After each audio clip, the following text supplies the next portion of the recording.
Teka lang, dito ka muna. Kikwento ko lang muna sa'yo kung paano ako naging Pani Savage kahapon. Halos ako hindi makapaniwala kahapon kasi grabe talaga, mabilis talaga yung pangyayari. Hindi ko inaakala makakasavage talaga ako dito.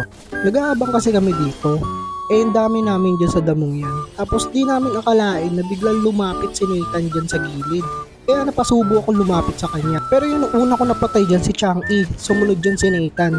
Bigla kasi sumulpot si Beleric pati si Chang'e. Nadamay tuloy si Chang'e.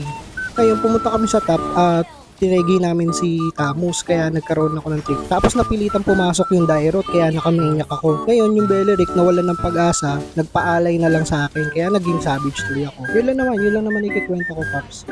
Sana na-enjoy mo yung munting savage na handog ko sa'yo. And kung hindi ka pa nakaka-follow sa mga pages ko, baka naman i-follow mo na para marami tayong pagkwentuhan araw-araw. At comment ka dyan kung sa tingin mo magaling ka o nagagalingan ka o naging kalaban kita o naging kakampi kita. So yun lang naman, scroll up ka na and thank you. Have a great day.